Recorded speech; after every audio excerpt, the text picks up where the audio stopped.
Muito bem, pessoal. Então, para finalizar agora o nosso papo sobre doença renal crônica, vamos falar de abordagem terapêutica. Como é que eu trato esse animal de acordo com cada estágio da doença, o que eu devo fazer, quais fármacos eu devo utilizar. Vamos em frente, então? De forma geral, a gente pode dividir o tratamento da doença renal crônica em três vertentes. O tratamento do agente etiológico ou do fator primário, o tratamento renoprotetor e o tratamento das características ou dos sinais clínicos, dos impactos clínicos, dessa doença renal crônica. Vamos falar um pouquinho sobre cada um deles, destrinchar cada um desses tratamentos. Então, primeiramente, a abordagem do fator etiológico ou primário. Poxa, professor, você falou que muitas vezes o fator etiológico não consegue nem ser identificado, de fato. Ou seja, nem sempre é possível abordar o agente etiológico. Muitas vezes a gente diagnostica a doença renal crônica, trata a doença renal crônica, mas sem um tratamento específico de um fator etiológico. Mas eu falei também que muitas vezes a gente consegue identificar um fator. E quando conseguimos, esse fator deve ser tratado para procurar minimizar a progressão das lesões. Embora uma vez instalada a doença renal crônica, o aspecto, como vocês já sabem, tende a ser progressivo. Um dos fatores que pode ser identificado e tratado é a infecção do trato urinário. Então, a pielonefrite, que é a infecção do trato urinário superior via ascendente, uma infecção que vem da bexiga, sobe pelo ureter e chega na pelve renal, pode ser causador de uma doença renal ou insuficiência renal. Nesses casos, evidentemente, que identificar a bactéria causadora do problema por meio de urocultura e tratá-la apropriadamente pode auxiliar aí em minimizar a progressão da doença. A gente sabe também que boa porcentagem dos pacientes com doença renal crônica pode apresentar infecção bacteriana como uma comorbidade. A gente não sabe exatamente até que ponto essa infecção contribui para a progressão da doença, mas não sabendo é preferível tratá-la. Tá? Então está ali o dado, até 29% dos felinos com doença renal crônica têm infecção bacteriana. Não que ela tenha causado a doença renal crônica, mas ela está ali como uma comorbidade, como um fator oportunista. Então o tratamento apropriado baseado em antibiograma é o mais recomendado. Não tendo antibiograma, né, aí você pode escolher como primeira linha de tratamento antibiótico uma minopenicilina potencializada, como por exemplo a amoxicilina com clavulato de potássio, tá? É a primeira escolha normalmente de tratamento para infecções do trato urinário, uma vez que na maior parte das vezes ela é causada por Escherichia coli, que é um agente frequentemente sensível a essa classe de antibióticos. Tudo bem, pessoal? Tranquilo?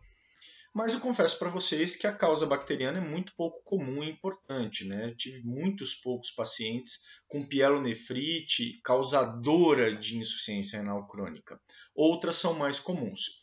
Urolitíase é outra causa pouco comum, mas eventualmente a gente se depara com alguns casos, principalmente em felinos com urólito de oxalato de cálcio, ou então cães de raças predispostas ao desenvolvimento de urolitíases, né? Então já tive, por exemplo, casos em Schnauzer que desenvolveram doença renal crônica com urolitíase de pelve bilateral. Já presenciei gatos também, como eu disse, com urolitíase de oxalato de cálcio bilateral, que acabaram desenvolvendo doença renal crônica por obstrução dos dois lados do sistema urinário deles. Então, nesse contexto, evidentemente que abordar a urolitíase de forma apropriada, seja com dieta de dissolução ou mais comumente com medidas invasivas de retirada do urólito, são recomendadas. E por fim, pessoal, a gente tem aquelas doenças que são causadoras de glomerulonefrite. Essas são muito comuns e muito importantes, principalmente aqui para nós, em Minas Gerais, onde as duas doenças principais que causam glomerulonefrite, a leishmaniose e a erliquiose, são endêmicas, né? Então a gente sabe que o carrapato está aí, né? Todo dia a gente vê na clínica pacientes contaminados, ou melhor dizendo, parasitados por carrapatos. E a leishmaniose, então, nem se fala, né? Muito frequente na nossa rotina. E aí é evidente que, nesses dois contextos, o tratamento do fator etiológico pode ajudar. O tratamento do calazar, então com mitelforam, mitelfosine associado ao allopurinol, e o tratamento da erliquiose com a doxiciclina. Todas as duas abordagens podem ser necessárias se essas forem as causas da glomerulonefrite como causador da doença renal crônica. Joia, pessoal? Muito bem. Tratamento renoprotetor. Então, esse independe de agente etiológico, tá? Sabendo ou não sabendo qual agente etiológico, essa conduta, essa estratégia de tratamento é sempre recomendada. E consiste em tratar a hipertensão sistêmica, tratar a hipertensão glomerular, tratar o quadro de proteinúria do paciente e tratar a hiperfosfatemia. Então, são os 4 pilares principais do que chamamos ou classificamos de tratamento renoprotetor. Vamos dar uma olhada em cada um deles? Então, pessoal, vamos falar um pouquinho da abordagem terapêutica, então, da hipertensão. A gente viu que a hipertensão é um evento importante, utilizado inclusive como subestadiamento do paciente com doença renal crônica. Então, nada mais óbvio do que tratar o paciente hipertenso. Quando eu devo tratar? Quando a pressão é diagnosticada persistentemente acima de 160 milímetros de mercúrio. Professor, o que significa persistentemente? Múltiplas mensurações ao longo de 2 semanas. Não é recomendado fazer uma única mensuração, o paciente está hipertenso e você fala, não, esse paciente tem hipertensão.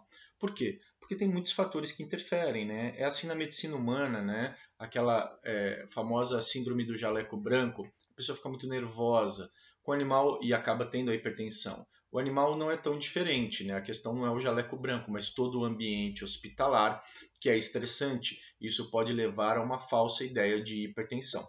Por isso, a recomendação de múltiplas mensurações ao longo de 1 a 2 semanas, de preferência da maneira menos estressante possível para o paciente. Do ponto de vista de tratamento, a gente vai dividir em cão e gato porque existem pequenas diferenças, tá? Para o cão, o fármaco de escolha inicial é um IECA, tá? Inibidor da enzima conversora de angiotensina. Pode utilizar o enalapril, pode utilizar o benazepril, tá? É a mesma coisa. Outros prios também podem ser utilizados. O que eu particularmente mais utilizo é um maleato de enalapril. Então, a dosagem segue aí para vocês, tá? Normalmente, o IECA ele consegue diminuir a pressão, mas ele é limitado, tá? Muitos animais só com o IECA não conseguem trazer o seu patamar de hipertensão para baixo de 160, que é o nosso grande objetivo, onde de fato o risco de lesão em órgãos-alvo fica muito pequeno.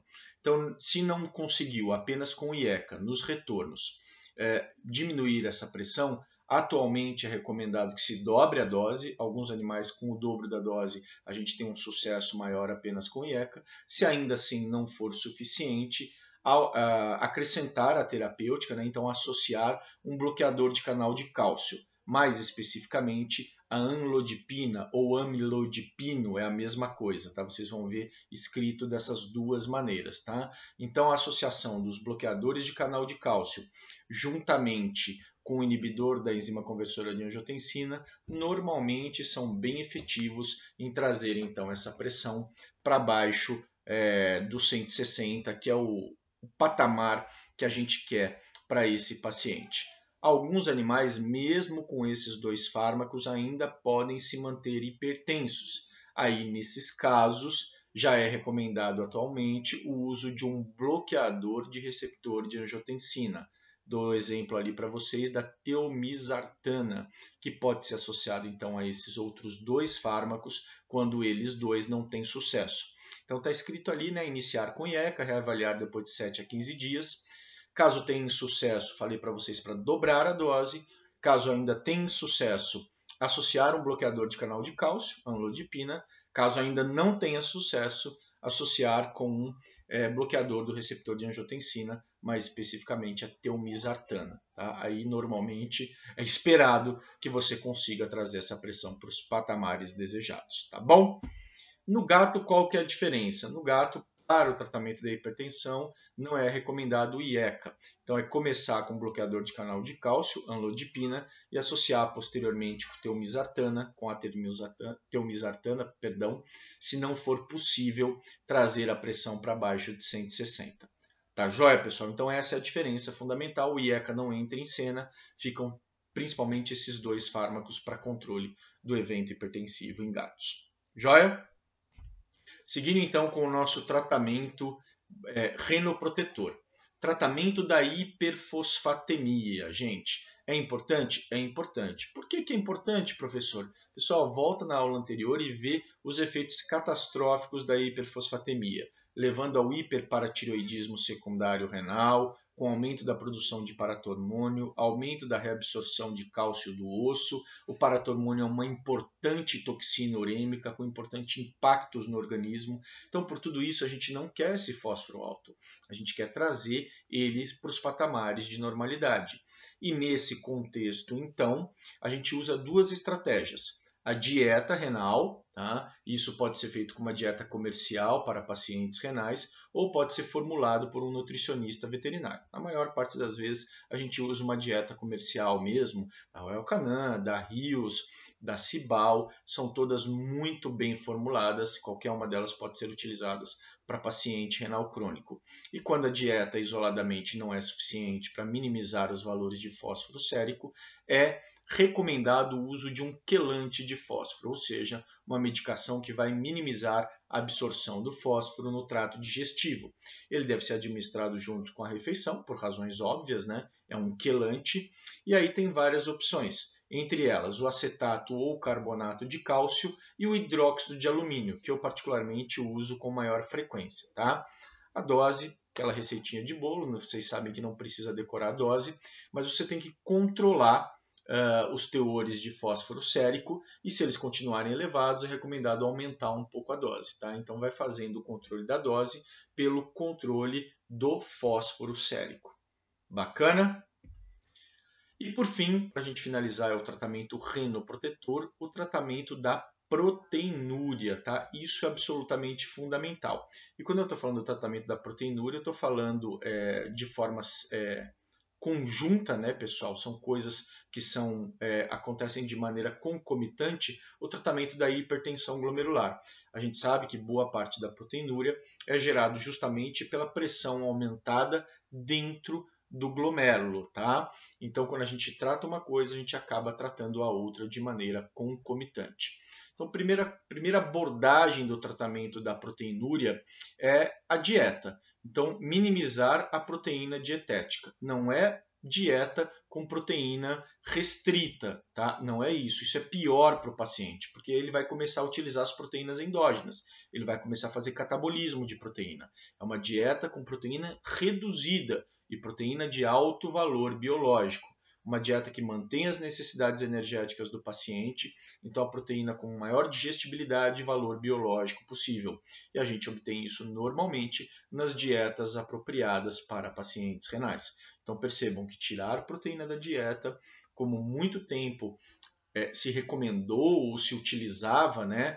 Vou fazer uma dieta verde, dieta natural, vou tirar toda a proteína de origem. Isso é ruim. O animal começa a utilizar a proteína endógena, faz catabolismo, isso é muito maléfico para o organismo do paciente. Tá bom, pessoal? E, enfim, na maioria das vezes é necessário o tratamento farmacológico. Na maioria das vezes não, é necessário o tratamento farmacológico. Pacientes proteinúricos, então com aquele valor de razão, proteína creatinina urinária acima de meio de forma persistente, tem que ser tratados por meio farmacológico, tá? E como é que a gente trata isso, professor? O fármaco de escolha inicial, novamente, é um IECA, benazepril ou maleato de enalapril, tá? Qualquer um dos dois. Então percebam que é o mesmo fármaco que você utilizou em cães para tratamento do evento hipertensivo. E naqueles animais onde o valor de RPCU permanece elevado, pode ser associado a um segundo fármaco, os bloqueadores de receptor de angiotensina, como por exemplo a telmisartana. Tá?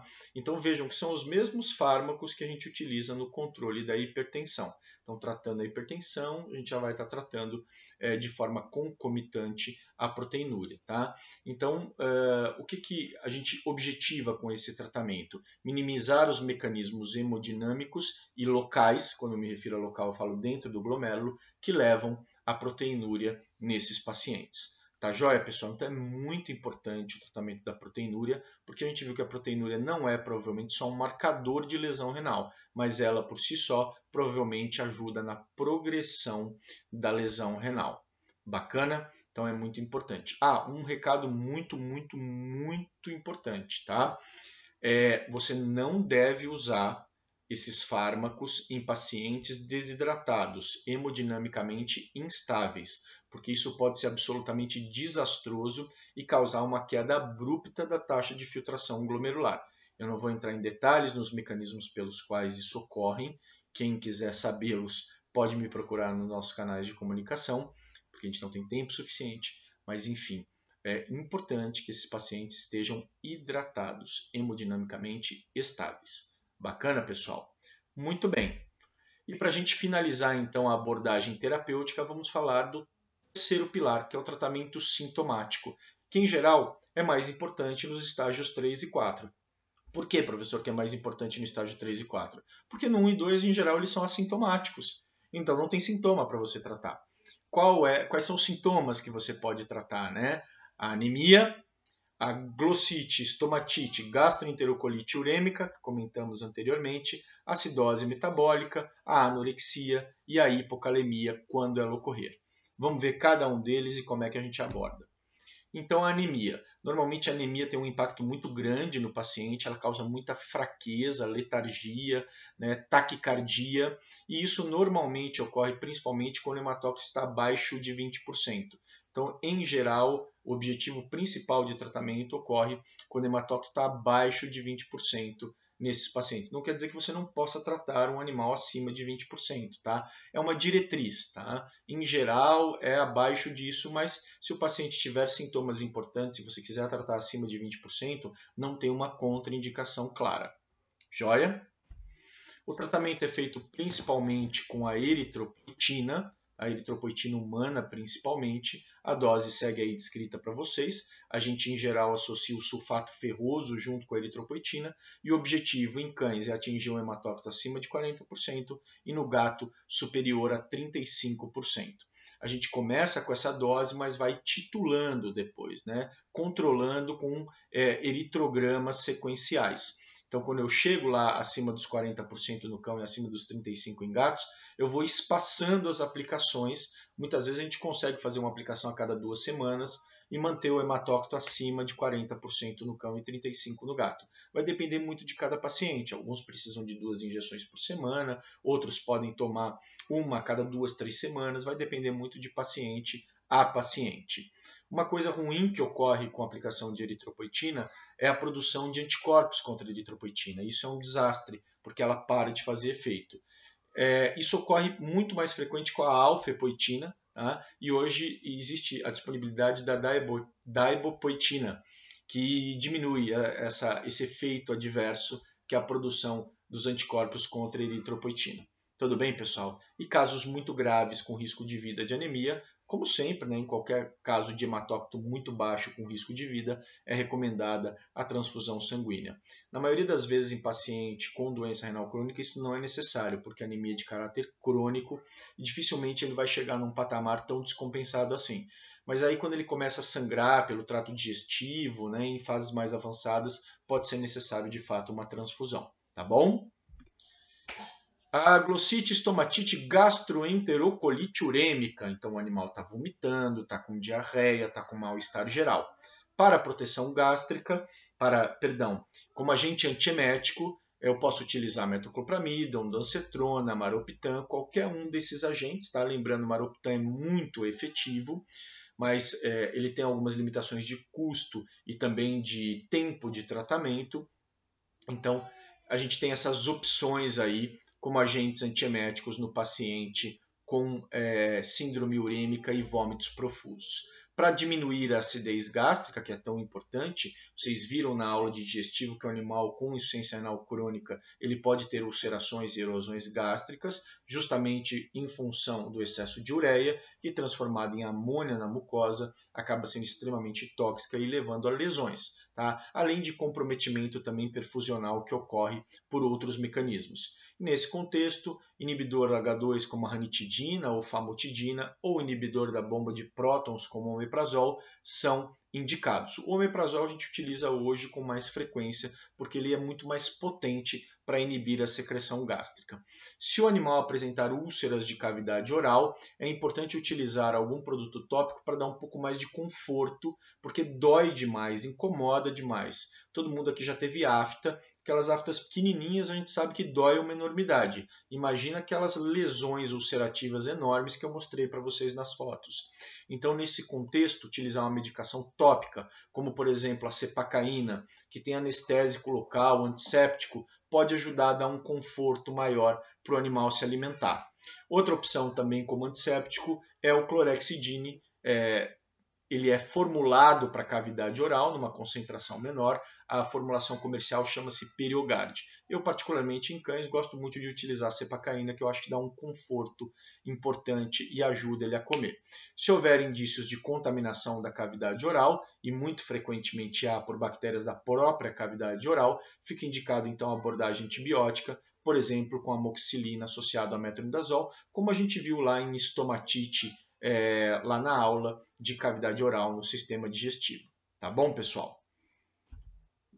A acidose, se ela for diagnosticada por meio de hemogasometria, então concentração aí de bicarbonato normalmente abaixo de 18, depende da literatura, algumas falam abaixo de 12, abaixo de 18, hoje no consenso ele recomenda abaixo de 18, tá?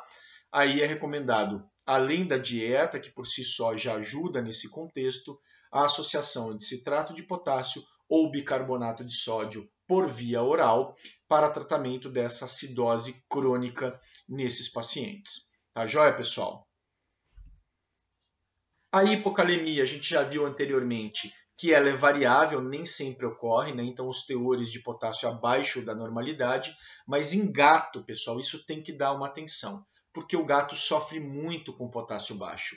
Ele desenvolve uma coisa que se chama miopatia hipocalêmica, tá? Ou polimiopatia hipocalêmica, uma doença muscular generalizada por causa do potássio baixo.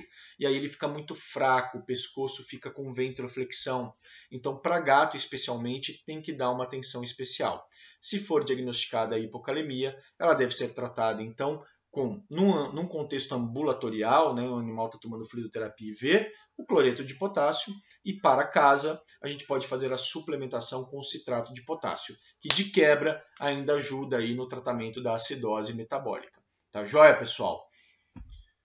A anorexia, quando ela ocorre, ela é de difícil manejo, ela ocorre por múltiplos fatores, né? A indisposição causada pelas úlceras de cavidade oral, né? A dor, o desconforto, a uremia, né? Que interfere diretamente no centro, nos centros localizados no sistema nervoso, que acaba causando anorexia nesses pacientes, né? O centro de saciedade, o centro de apetite, e isso é difícil muitas vezes de reverter e de manejar. O diazepam ele pode ser utilizado como um orexígeno, mas por pouco tempo, né, a gente pode utilizar. E ele, momentaneamente, ele aumenta muito o apetite de fato, tá? Mas ele tem ação limitada porque a gente não pode ficar usando constantemente. Então, em gatos que não se alimentam, principalmente, a gente pode considerar aí o tubo de alimentação, pelo menos momentaneamente, porque a gente consiga restabelecer o estado geral do paciente, até que a gente ganhe tempo para que o restante do tratamento comece a fazer um efeito, né, mais efetivo. Bacana? Bom, fluidoterapia é absolutamente fundamental, principalmente nas crises urêmicas, né, onde o animal está gravemente desidratado. E ele fica desidratado, pessoal, porque ele é um animal poliúrico, ele perde muito fluido na urina, ele vomita, ele tem diarreia, ele começa a ingerir menos líquido e aí ele costuma ficar muito desidratado. Então, quando isso ocorre, é necessário internação para que ele passe por fluidoterapia endovenosa, aquele velho e bom cálculo de fluidoterapia de reposição, manutenção e perdas, mas muitas vezes em casa é necessário uma fluidoterapia adicional, porque o paciente não consegue ingerir, beber a quantidade de água necessária para permanecer hidratado, ou seja, ele urina muito mais do que ele consegue beber. E aí ele fica cronicamente desidratado, tá? E para esses pacientes especificamente, pode ser utilizado a fluidoterapia subcutânea em casa. Em geral, a dose, a diretriz aí é de 10 a 50 ml por quilo subcutâneo a cada 1 a 3 dias. Vai depender muito do quanto esse paciente está desidratando. É tentativa e erro, tá? Em relação à quantidade de fluido subcutâneo que você vai fazer. Normalmente é feito com as soluções cristalóides convencionais e, evidentemente, que efeitos adversos, como, por exemplo, lesões locais, infecção, podem acontecer em função da administração subcutânea deste fluido. Tá bom, pessoal? Então chegamos ao final da abordagem terapêutica dos pacientes com doença renal crônica. Vocês viram que são muitas medidas terapêuticas que têm que ser tomadas, mas elas estão diretamente relacionadas com o estadiamento da doença, né, com as manifestações clínicas que a gente viu também ao longo da nossa aula de hoje. Bacana, pessoal? Finalizamos então doença renal crônica. Qualquer dúvida, me procurem nos nossos canais de comunicação. Até a próxima aula, então. Um abraço.